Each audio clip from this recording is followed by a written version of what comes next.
Hi guys, this is Ratchet Throw, and we are playing Criminal Case Conspiracy, Case 33, a rock in a hard place. And let's launch Chapter 3, and Rozetta is really pissing us off because we now have 3 hours to solve the case. And all because I interrogated her like any other suspect. Wow. Yeah. I did nothing but interrogate her like any other suspect. Wow. She talked to Judge Paul, and I don't know what strings she pulled, but now you only got 3 hours to wrap up this case. 3 hours to solve a murder! Judge Paul knows what our job entails, right? Of course, but Rosetta's got the upper hand. She is hell-bent on pressing charges against Jones if you don't find the real killer soon. With only 3 hours to crack this case, you better search in all the right places. But yeah, let's start at the scene of the crime. Yeah, let's go. Okay, that was you waiting for Rozetta, because we were having a meeting there, but either she or somebody else jumped at you and killed you.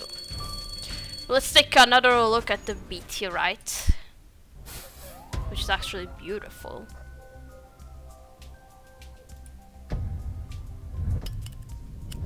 Okay, there's something with victim's face on it.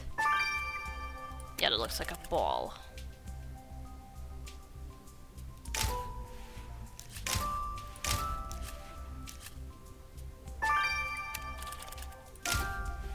Okay, some anonymous letter.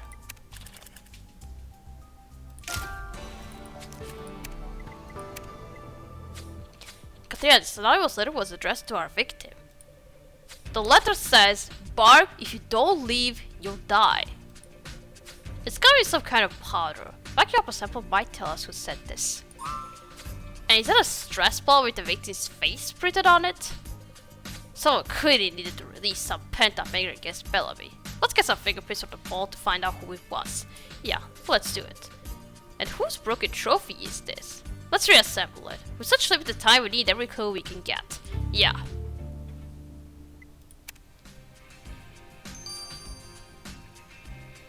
Alright, first let's restore this trophy, which looks like something a police officer or maybe a security person would receive. Or maybe something from science.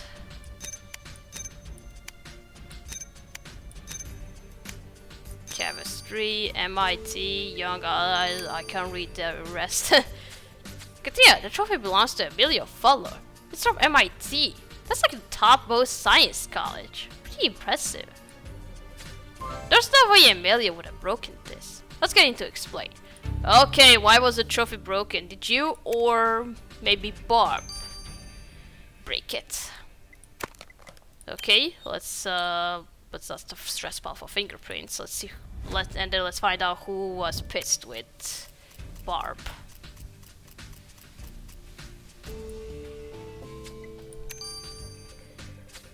Now that we dusted the stress ball for fingerprints, let's get into the lab.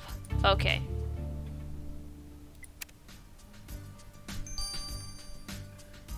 Okay, we gotta wait for this to finish. Wow, I thought I was going to do fingerprints myself. But alright. Let's now collect this powder from the letter.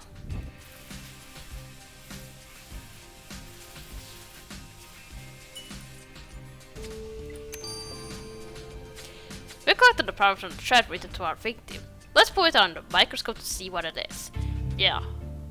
What is orange-green powder supposed to be? Okay, let's get rid of all the clues before talking to Emilio.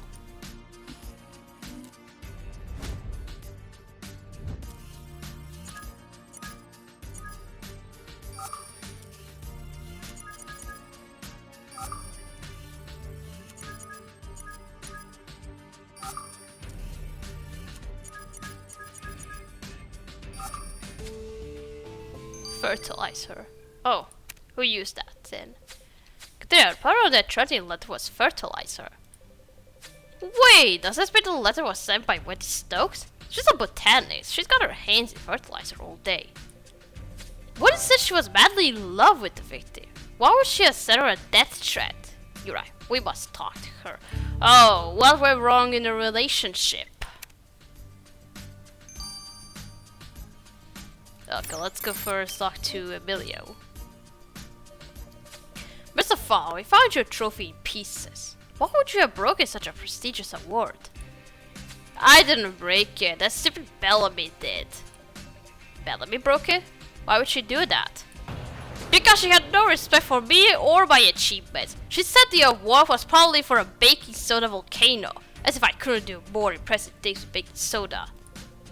She acted like I wasn't a top scientist or a prestigious university. She'd see me drinking orange juice and say, "Hey kid, how's your juice box?" And one time she saw me reading Wondrous World and asked me if I got my diploma from an ad in the back of the magazine. She had no respect for me. It's possible she got killed because she looked down her nose at someone else, and that's how I couldn't stand it.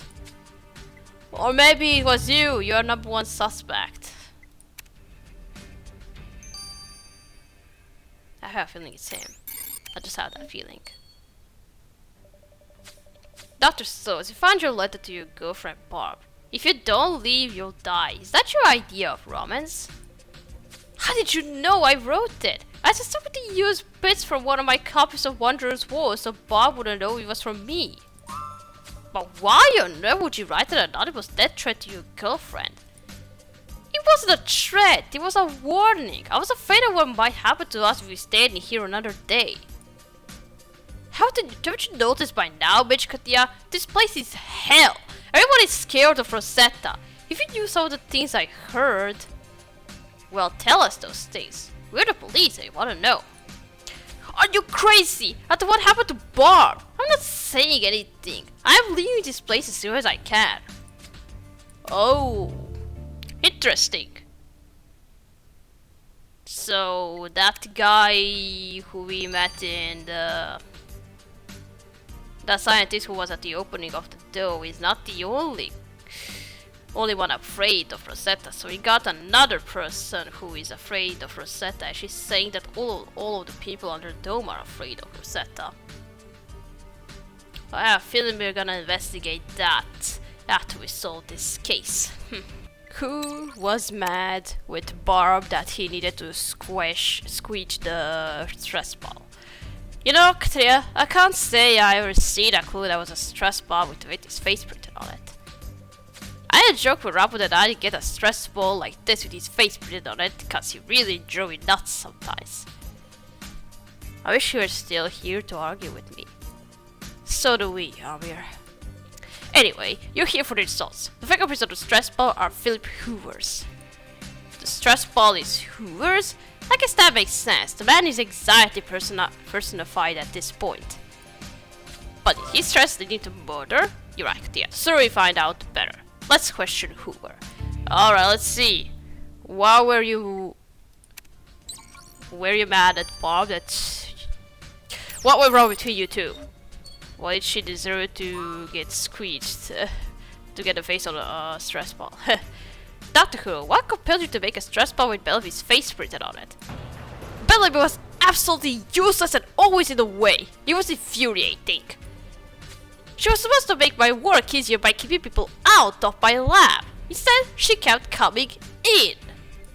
I like to work in the lab late at night, so I'm not disturbed. But Bellamy would always pop up, saying she was doing her rounds. Well, she was a security, so...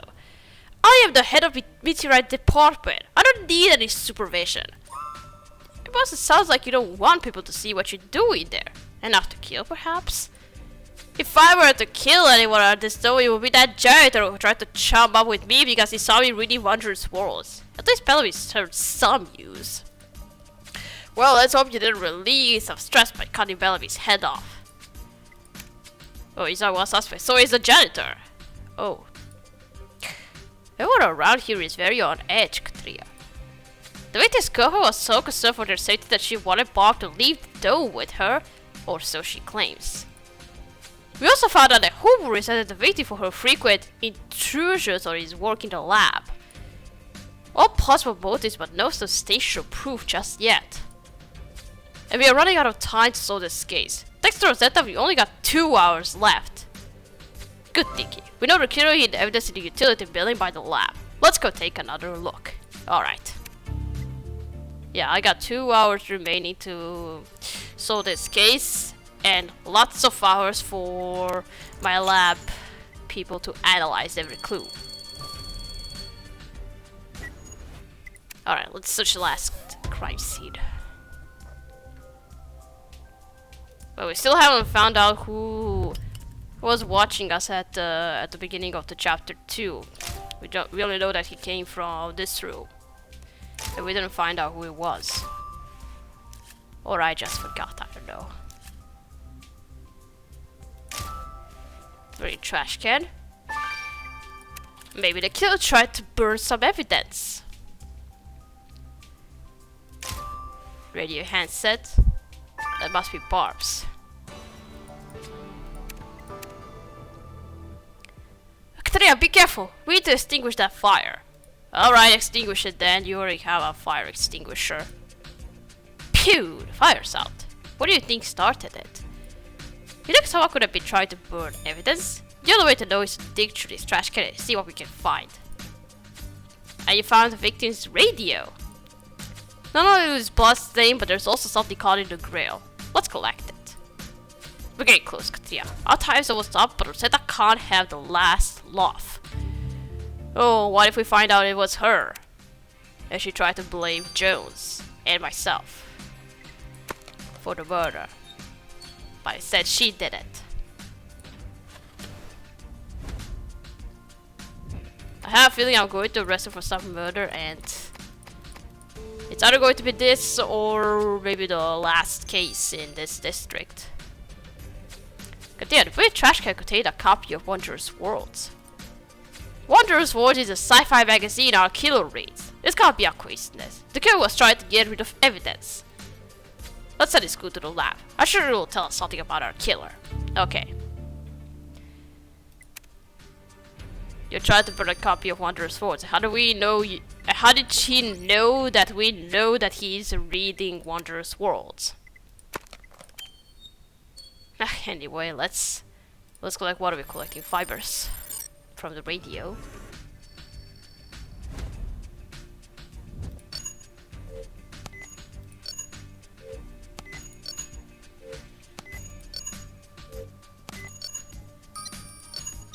Oh, I was afraid it was going to be in the corner. Is it? No. Just making sure. But next to each other, wow. Let's get the fiber sample you collect from the victim's radio to Amir. Okay.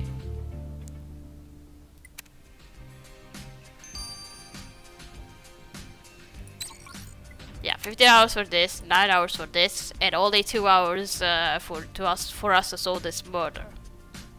How? Let's first check out the Burn magazine. So, Amir, did you discover anything about our killer from the Burn magazine? It looks like the killer's penchant for science fiction has helped to do them in. On the edges of the pages, I found a mixture of rubbing alcohol and glycerine. Ingredients commonly found in mixtures for cleaning glasses. Your girl had the sauces on their fingers as they turned the pages of the magazine. They definitely wear glasses. Well, our killer may wear glasses, but they won't see you coming. Oh, it's not going to be Rozetta. She's not wearing glasses, so. Alright, now the fibers. I mean, we need to find Bellamy's murder before Rosetta's deadline, or she'll press charges against Jones. What can you tell us about the fiber sample we found on Bellamy's radio receiver? The fibers probably got caught in the receiver when your killer held Bellamy down to cut out her head. And they are the type of silk thread commonly used for necktie liners, not the necktie fabric itself. So while I can't tell you what color it is, your killer definitely wears a necktie. We'll have the killer by the scruff of their neck in no time, Tria. Yeah. When Mr. Spare will discover the person behind Bellamy's murder, Rosetta's attempts to frame us for the crime have definitely failed. Come on, Tia. Let's go cuff our killer. Yeah. Now let's see who went and beheaded Barb and for what she deserved that. Oh, he's not wearing a tie. I thought it was going to be him.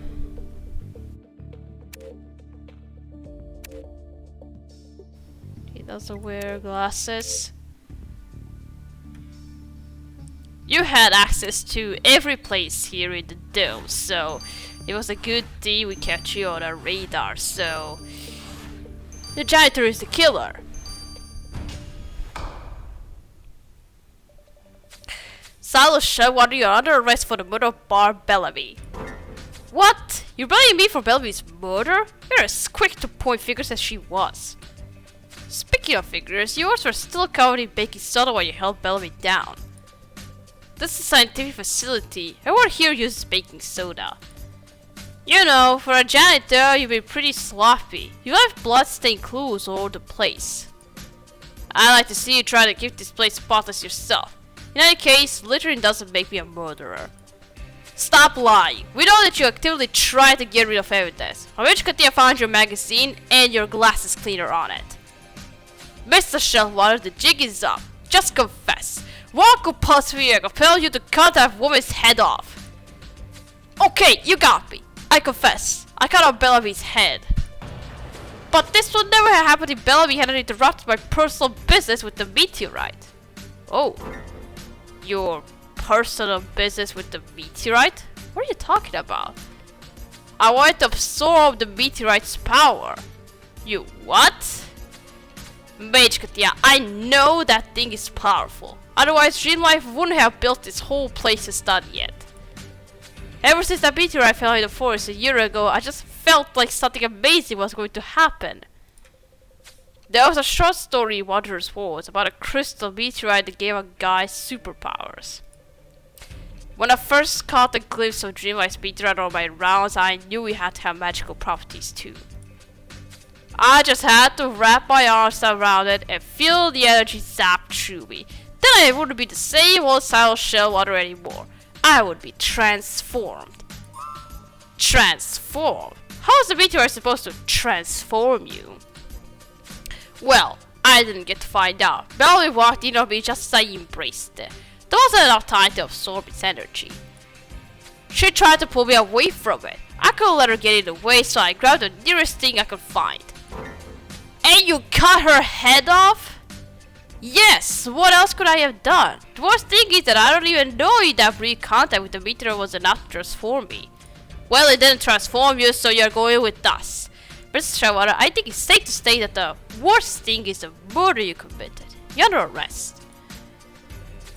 Silas Shellwater, you are charged with beheading Dreamlife's Chief of Security, Agent Bellamy. How do you plead? Guilty, Your Honor. I take full responsibility, but I'll warn you, don't be surprised when I transform and zap myself out of jail. Oh, please, no. Well, you're not the first person to crack under the oppressive atmosphere of the dome. Mr. Shellwater, this court hereby sentences you to 20 years in prison with mandatory psychological counseling. Yeah, you need that. I'll be out of there in no time. You'll see, the meteorite will save me.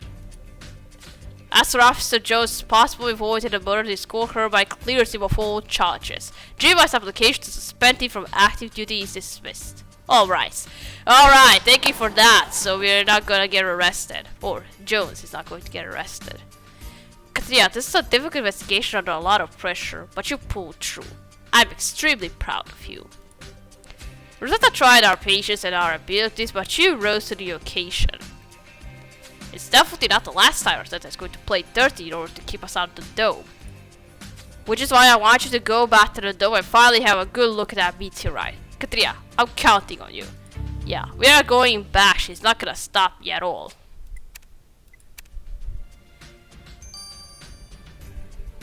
So you killed her just because you thought, just because she caught you in the meteorite lab when you tried to absorb some powers? Well, this guy clearly read a lot of some fantasy novels and comic books, so it must be that. Alright, we're gonna start here. We're gonna continue playing in the Under the Dome number 3. So, thank you for watching. Don't you like this video, and I'll see you again. Goodbye!